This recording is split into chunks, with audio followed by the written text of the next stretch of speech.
Welcome to the Liquidity Event, a show about all things personal finance with a laser focus on taxes, financial independence, and equity compensation.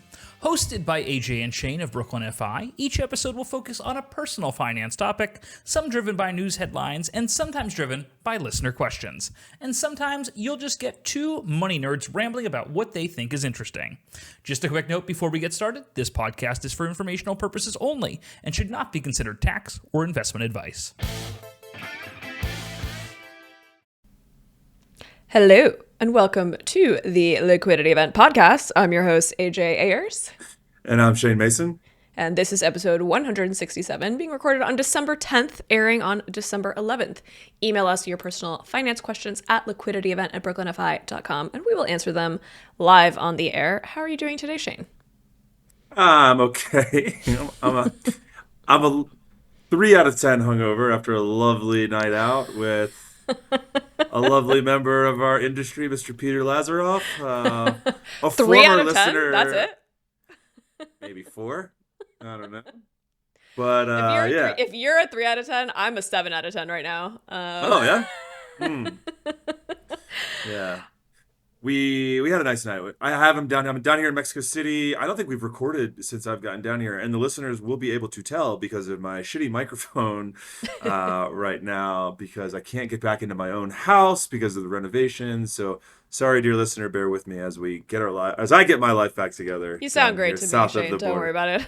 Thank you, man. Where does life find you today? I can see your bookshelf, so I kind of know where you are. Yeah. I'm in Brooklyn, and yes, I'm quite hungover. Last night, what'd you do? I did my favorite.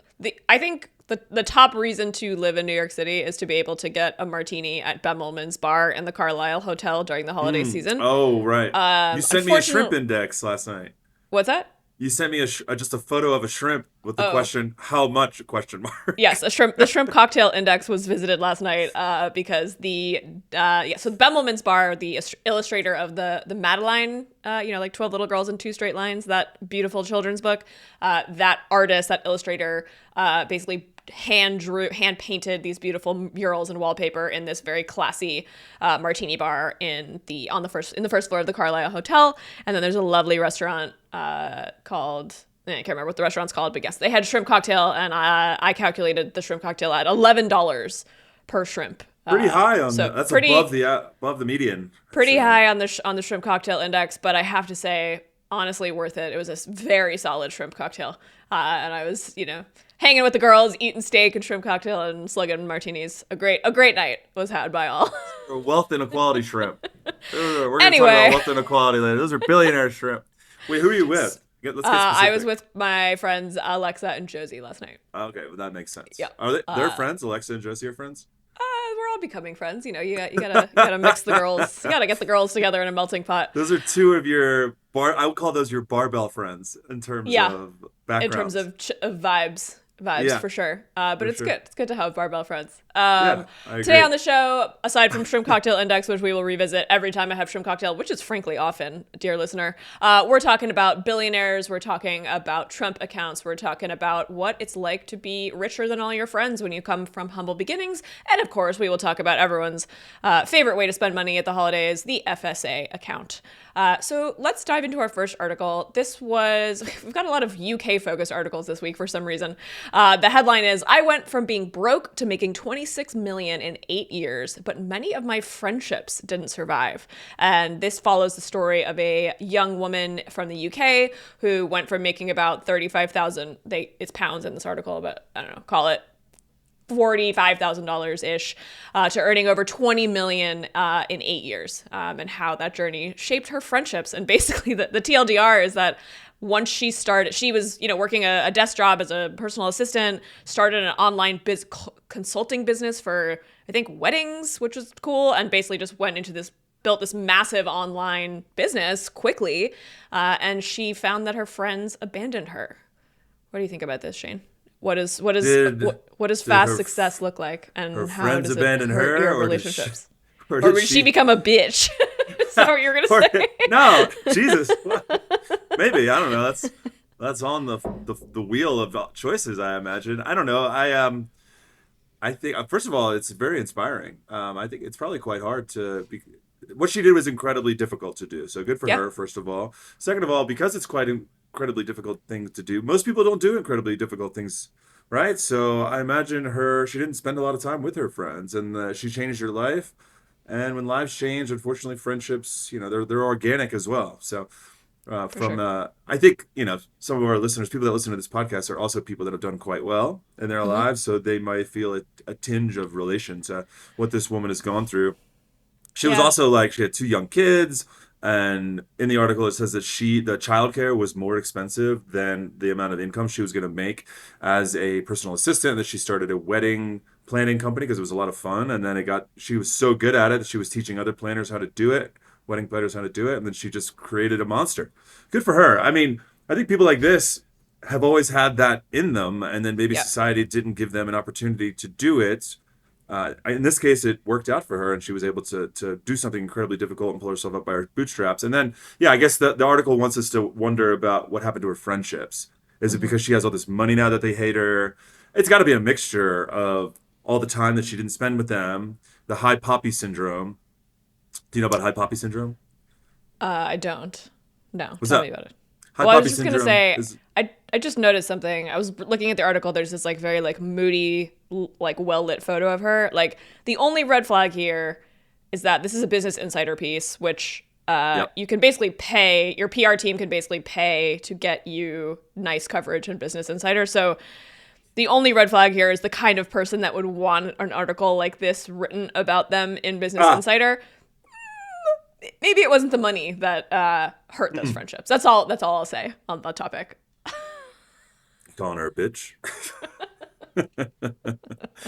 I'm with you. No, I hear. I mean, dear listener, about 90, what, 5% of articles are sponsored, Yeah, yeah, yeah, yeah. secretly articles. Yeah. So uh, very But you little know true this investigative journalism happening in 2025, unfortunately. But for sure. I've been thinking anyway, a lot about this idea of like how like what defines a self-made millionaire. Like we celebrate people who come from nothing, and then if you find out that their parents were middle class, like or I've been thinking a lot. Phoebe Gates, daughter of Bill Gates, is like getting a lot of like hype right now because she started an e-commerce business, and she's like, people are like, well, she didn't have that much privilege. Like it really took gumption. It's like, you guys, her dad is Bill Gates.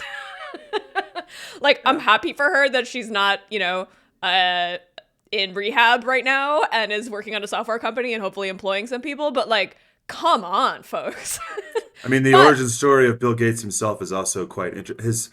Every time I look up a billionaire, both of their parents were like had right, college degrees or advanced college degrees, like in the 60s, which meant they were a part of an elite sure. group of people that got to But experience that. counterpoint, like how poor, how destitute do you have to be celebrated as rags to riches, right? Like as a society, like we have pretty high standards, and this woman, this Lisa Johnson woman, is a good example. Like she was in a council estate, which is the equivalent of the basically government housing the projects in the UK. She came from quite literally nothing. Like she had Mm-hmm. struggled to put food on the table, and in 8 years built a £20 million business on her own. Like to me, this is like true rags to riches. So that's why perhaps she's being celebrated. I was going to spin this into a whole Europe versus the United States GDP thing in a Mm, positive way. I get a lot of flack. So sometimes I post on Instagram like the median GDP per capita of a British person is lower than one in Mississippi, which is where I'm from, and I find that very funny. I like to call British people poor because I like to stir up controversy or whatever. I like to like the true image of a British. you're a bear poker, as they I'm a bear say. poker, yeah. I Yeah. just more fun than like doing nuance stuff. And you can pull the nuance out after you poke the bear and like start the conversation. I enjoy that. But part of the reason why it is important to me that Europe does cut red tape and grow their economies because Jamie Dimon was on Instagram yesterday talking about how in like I think it was the 70s that GDP per capita was about 90% of the Americans, and now it's like 60% of what Americans make. The problem with that is that over a long enough timeline, if you don't make enough money, you don't get to own your own things anymore because Americans are going to come and move to Portugal and buy your Well, houses. They're going to move to yep, Italy and buy all of the council estate. They're going to just going to own everything, and then you don't get to yep. control your own destiny anymore. So unfortunately, there is a cold economic war happening over a long enough timeline, and you just Yeah. need to be able to grow your Did you? economy so you can own your own stuff. So it 100%. is, Did you you see know what I that? mean? I don't think I made it into the podcast because I think it was in our Instagram DM group chat with John. But there was something headline yesterday that came out that was like U.S. tech companies, the fines that they pay for mostly antitrust and other fund violations in the EU are more than all the EU tech companies pay in regular tax. It was like some insane statistics, like literally just like Meta being like, Well, yeah, I'll pay your $1 billion fine a year, like no problem. Like that is the number one source of revenue for the EU is US based tech companies who are paying taxes mostly in the UK, in the US. Sure, they're paying these like little bitty $1 billion fines, which mean nothing in terms of the market cap and the market share that they have. So I'm with you there. The US, once again, we're just too good. You know, we're just too big. Sorry. we also allow monopolies here in the United States, like especially out of Silicon Valley. So, the internet is, what is it? It's 5 websites with 99% of the internet Speaking is 5 websites with screenshots from the other 4. Speaking of monopolies, Yeah. we did this also didn't make it in here, but there's Netflix announced on Monday this bid to buy Paramount. Yeah. Wait, do I have that right? And then somebody else came in. No, forget no, who. Netflix is buying Warner Brothers, and then Warner Paramount's Brothers. Sorry, making and then thank you. a separate bid. You know who? 86 billion for the first one, 107 billion for the Paramount one. It's fun to Paramount. watch. Yeah. You know who would be a good person to opine on this? Who's Mark that? Rosan, my dad. Oh, yeah. My dad is Yeah. very, he's Get him on worked the in pod. television for a long time. He's worked for both Netflix, Warner Brothers, and Paramount over the years. He's got opinions. You know who has started pirating again this year? Your boy? Due to Anyway. the inability to find anything on any of Yeah, the it's platform not- services that I I'm pay happy for. to pay. I just can't find it. Literally, like, because I'm trying to watch like stuff from the 80s that you can't find on any of these platforms. So sometimes you just gotta Yep. you gotta go find it yourself. So Yeah, I mean, you used to back in the day. I remember in high school, you didn't pirate it because you could literally go to the library and say, "Hey, I want to watch this obscure, Japanese film from the '80s," and the librarian would be like, "Oh yeah, cool, I can get that for you. It'll be here in 2 weeks." Sick. I mean, yeah, the Can't do that anymore. enshittification of these platforms is it's hitting. It's the enshittification is happening with all this consolidation. And I'm sorry, yeah, what was that Warner term Bro- you used? Could you define that, please? Enshittification? Yeah, it's Yes. actually it comes from DEF CON in like I think 2011, and there was this great speech called The Enshittification of the Internet. And there's a book out about it now, and it's just about how the internet has captured all of our eyeballs and everything's been consolidated, and now we just bring the quality level lower and lower. And it's a thing that VCs do. Yeah. I mean, just look at your Uber or your Lyft. Really, any platform or any program that VCs have captured, they collect all of the market share and then they just make it worse. And private equity does it too. And it's enshittification is the actual term for it. So anyone that wants to look it up, it's a great explanation for Can you why spell the that for internet us, has please? shittification. Enshittification. Got it. Thank you. Yeah. Yeah, maybe we'll talk about it more on there's a book out now, but it all was inspired by this DEF CON speech in Vegas. Speaking of Mark's, my uncle Mark goes to DEF CON every year. He works in cybersecurity. He's been trying to get me to go. Maybe this is my year, AJ. I love Vegas. DEF CON? in Do you want to June. go? You know who also goes? Our dear friend Justin goes to DEF CON. So Oh, I maybe believe that. seems like we have some buddies there. Yeah, we could talk SOC 2 compliance. I love to talk I'm secretly SOC 2. struggling through. Well, speaking of SOX and compliance, we found Hey. 21 underrated FSA, HSA eligible gift That was your ideas to buy best with segue of the year. buy with your leftover funds. You could buy some compression socks with your FSA dollars. Remember, folks, those expire. FSA dollars, even though the term is flexible, they are not flexible. You have to spend them by the end of the year. So if you did some nice tax advantage dollars into that account, maybe your employer put some money in there for you too, you have until the end of the year to spend it. Now, most people spend it on things like copays or therapy or, hospital bills or whatever. But if you didn't have any of that, or you're too lazy to do that, you can just spend this account on things like a Peloton or expensive Supergoop sunscreen, which is what I like to spend FSA dollars on. For a Peloton, though, you will need a letter of medical necessity, an LMN, from a healthcare provider. So make sure you Google someone who will do that for you for about $35 to make sure that your Peloton can be bought with FSA funds. What are you buying with your HSA this year, bud? Apparently, I have this Aura ring, which I could talk about for too long on the podcast. Yeah. Trump accounts. Here we go. Yeah. No, you bought Aura rings are FSA eligible, right? And whoops. I think HSA eligible as well. I don't know. They're like $300, and they are insufferable. All the finance people in my life are wearing them. All the nerds in my life are wearing. Yeah. Wait, do you have one? No. You don't have one. Yeah. No. Well, at our retreat last week in Mexico City, I looked around, and of the 11 people in the room, I think like 7 or 8 of them were wearing some of this some sort of data tracking device, whether it's an Oura ring or a Whoop or an Apple Watch. I wonder if there will be a gap in the future in terms of life expectancy for people that were collecting this data about themselves or not. I don't know. We'll see. I doubt it. It's sort of like the self-selection kind of thing. It's like, well, the people who are more likely to buy an Oura ring are more likely to be healthy people who watch their weight and exercise regularly and care about getting 8 hours of sleep, etc. But we can control for that. But we can control for that if you creatine. Anyway, we should get FSA store. I've listened. There's a difference between listening to Joe Rogan and taking creatine. Is there? Yes, there is. Oh my God, this is one of my pet peeves. I'm just kidding. Women these days. No. Oh, speaking of women and creatine, there's all these new studies came out that creatine is very beneficial for women in terms of not just muscle recovery and muscle building and strengthening, but also cognition. So I have started taking creatine, even though I don't listen to the Joe Rogan podcast. But I'm a baby. I'm a baby, so I cannot do powders because powders are gross. So I take like little delicious gummies that cost way too much money. But that's what I do. Come on. Put Metamucil and creatine together in your coffee in the morning. That's how you start the day. No, I do Metamucil gummies. I do my little fiber gummies and my little creatine gummies, and I'm good to go. You are a child. Anyway, I am a child. How many gummies does it take? Speaking of children, Michael and Susan Dell are going to put $250 into $25 million. Sorry. That was such a good transition. I couldn't even read the title. You were almost there. Speaking of children. You crashed the plane on the tarmac. Michael and Susan Dell are going to put $250 into $25 million. Oh my God.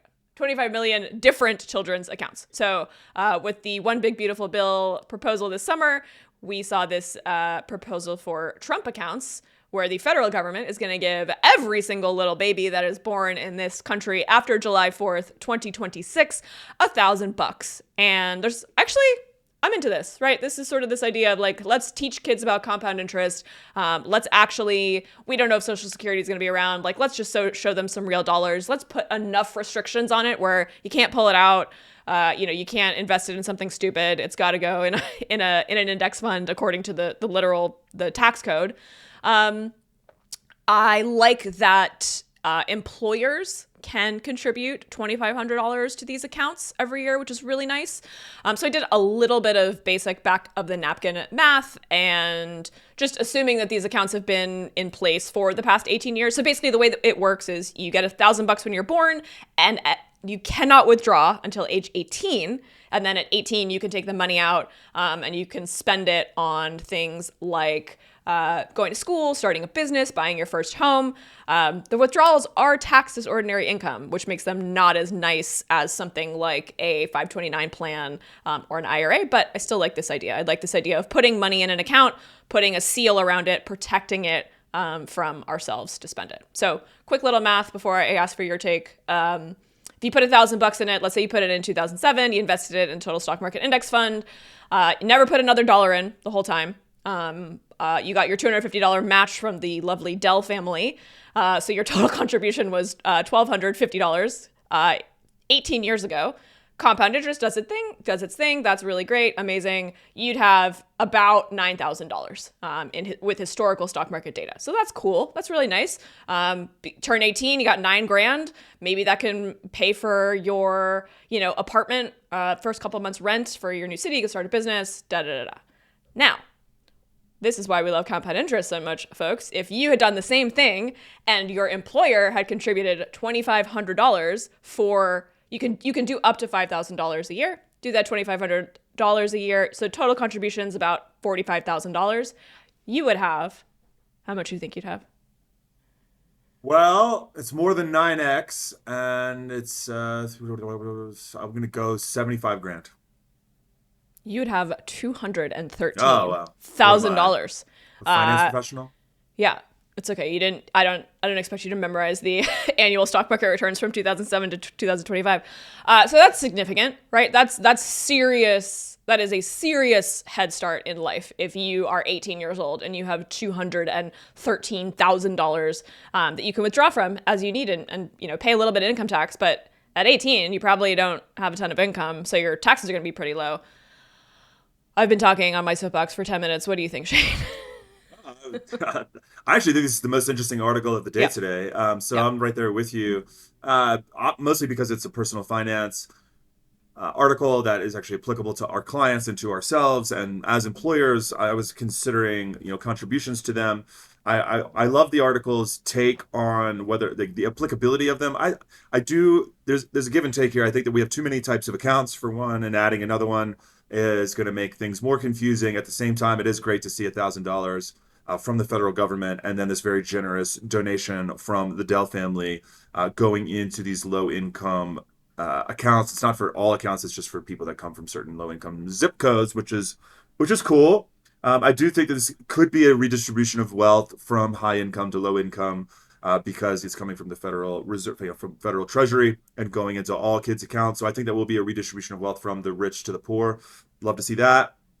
But yeah, these accounts, as compared to other type, like a lot of the criticism is that if you're going to be doing these accounts, you should probably just be using 529 funds, which if you're trying to pay for college, which get a lot of pushback from 529 accounts. Sounds like a great thing for America because it helps us save for education, but they're largely utilized just by the upper middle class. And Barack got a lot of flack because he wanted to get rid of them, which was really funny that we got pushback for getting rid of 529 accounts because it was purely for people that could afford to pre-fund college education when the kids are in their early years. Now, this whole Trump account thing for kids is one of the best ideas that's come out of the administration. I think in the first take the name away, I think we're in a golden well, type it wasn't their idea. It was floated earlier. Just fine, things take a while to get through, and it took most policies are simmering in a think tank before they actually get put in front of Congress.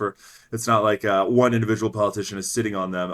Politicians, I don't think, really have many of their own ideas. They're just really venues or sieves for or messengers for them. So yeah, I think that this is great. I think I would love to see it happened for every kid and then it be funded every year. It might have been an Australian idea as well. But hopefully these accounts aren't frankly not used for education. Hopefully these I would prefer them to be locked up for retirement. So we go from to take this football all the way to the end zone. We would want these accounts locked up until they're fully qualified for Social Security, because you get a 9 times return when you're 18. Imagine what that looks like when you're 65. You're probably looking at a full retirement at that point, and then we can wean people off of Social Security, which people don't love anyway, and isn't super well funded. And this whole privatization of the government, that would help us shrink the government. Actually, it would be a big upfront cost, but the whole Social Security Administration does feel a little bit outdated with the defined benefits that we get from it. Not that I want to get rid of Social Security personally, but that's a different conversation. But anyway. Yeah, I would love to see some sort of withdrawal percentage limits. Like at 18, sure, you can take out 25%. Maybe that'll help you with your first home. And then at 45, you kind of stagger it. So also 18-year-olds have these huge decisions to make. At 18, hey, do you want to borrow $500,000 to go to an expensive school? Sure. Yeah, it seems fine. I'll do that. Hey, do you want to here? I have this account for you that the government has held since you were born. It's got 20 grand in it. Do you want to withdraw all of it? Yeah, hell yeah, I do. Like, can we just like, Yeah. can we move the age of maturity from 18 to like 26, please? That's my proposal. Yeah. No, my joke was going to be in the year 2043, which is 18 years from now, like Zyn stocks are going to go through the roof because they're going to cash out their $9,000 and pay all the ordinary income tax on it just to buy cartons of Zyns. Like this. Exactly. That is a terrible thing that's going to that's definitely going to happen. No kids have the prefrontal cortex still has about 8 years to go. Let alone life experience before we can make a decision. So yeah, 18. I don't love the 18 distribution mark. Like I do love that you're too dumb to know. Like you might not even know you have this account. I'm sure like people will discuss it, but the withdrawals are going to be. Let's put the barriers on the withdrawals. Let's make those quite high even after 18. Yep. Totally same page. Speaking of being 18 and making money decisions, look what came in the mail, Shane. It's your credit card that you're an authorized user on, which is my Bank of America credit card that I got when I was 18. I got an email. And Shane and I did a little experiment to see if he would absorb my positive credit history. And it worked. And not only Shane, but also my best friend from high school, Michelle Patricia Udom, also has a AJ Bucks credit card. One of the best personal finance hacks we've ever deployed. Yeah, one of the best ones ever. So I've got these 3 cards, and I actually have to buy something. Maybe I'll buy you a nice little Christmas present with your credit card because I have to use it before the end of the year. They're going to close it, which will fuck up not just my credit but also yours and Michelle's. So that'll be nice. Well, I'll send you a couple links that you can check out. Jared.com. Jared.com? I'm going to Jared for you. She went to Jared. Take a nice pinky ring right here. All right, one more article. What do you want to talk about? You want to talk about billionaires or how to spend an extra $100K at the end of the year? You pick. How to spend $100K. Okay, great. I've shit on billionaires nonstop for about 2 months straight now. So. Yeah, we got a bunch of billionaires. That's a big headline from The Guardian. Whoop-de-doo. All right, Reddit personal finance question. What should I do with an extra $100,000 at the end of the year? This person is saying they've met all their savings goals, they paid their taxes, they have about $110,000 left over in their account.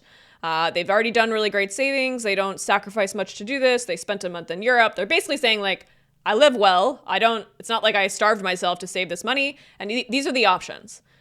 Save even more, pay down student loans, which are at $270,000, pay down mortgage, which is $2.1 million at a 5% interest rate, or take a nice 2-week holiday somewhere tropical, or buy home furnishings for the house we moved into last year.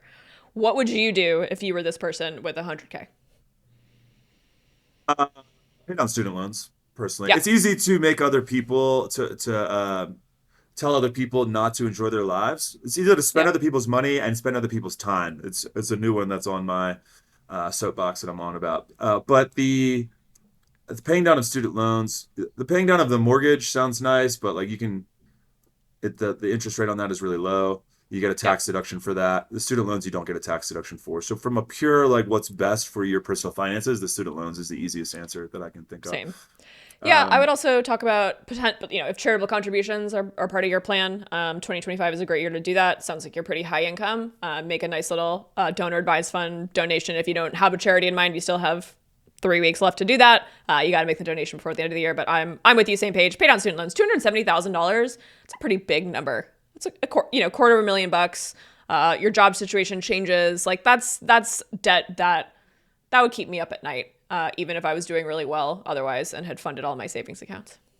I think that counts as savings. So savings, paying down your debt. Yeah, it's a balance sheet. It has a balance sheet impact. So I think it's a savings move. Okay. So well, that was boring. Yeah, that was boring. Less fun than I thought. Sorry, it was guys. Gonna be. $70K student loans, $30K donor advised fund. Lame. No. I was gonna go. All right, new question. All right, Caribbean. let's say if you had to spend $100,000 in the next 6 hours, how would you spend it? Oh, I'm already looking at trying to go skiing in Northern Italy for New Year's Eve, so that's pretty easy. They want like $6K per person for like a 5-day trip, so we're not going to do it because it's too expensive. But that's how I would do it. Cool. I have all these. Speaking of billionaires, I've heard billionaires say like, "Oh, you should go skiing in Italy because it's so much cheaper than the U.S." But you're saying it's not. I've never been skiing, so I have no Okay. comparison. It's just I just saw a $6,000 price tag, and my girlfriend and I were looking at it. And I was like, I'll probably be paying 70-80% of that, so we're not doing that. We're not doing that. Me not do this. You know how it is. If I We've had to never spend been skiing, $100,000, so if I had to spend $100,000 right now, I'd probably buy a car. I'd probably buy like a really nice, like the low end Porsche SUV that don't I've you had already my eye have on. two cars? Yeah, but I want a new one. I want a pretty one. Like if I had to spend it on something like quickly, I'd call them up. Anyway, folks. Oh, we're doing that like a material. Let's make it a material thing that I have to buy. Well, as someone that's just renovated my house, I would install speaker systems all throughout. I would. I don't know. Fuck, I'm sorry. Bad answer. I couldn't deploy it, AJ. I've already spent it all this year. You'd give it to your amazing business partner because she's better at spending money than you. I'd put it in Trump accounts for all my friends' kids. There you go. I'd There put you it go. into I'd fund my But- nieces and nephews 529s. But you have 6 hours. Those you can't do until July of next year. Oh, I can fund some 529s. I'm the 529 master. I manage like 5 of them. None of my Yeah. kids. Just for Not other my- people, other people's kids. Not in my backyard. I'm not gonna pay for my kids' college, but I'll pay for yours. No, I have my Love own that for too. you. Just in case there is a kid down JIC. there. JIC. Well, thanks so much for listening, folks. You can email us your financial problems at liquidityevent@brooklynfi.com. And finally, Stans can leave us a review if they want to be worried about it. Happy holidays. See you next week, folks. Bye.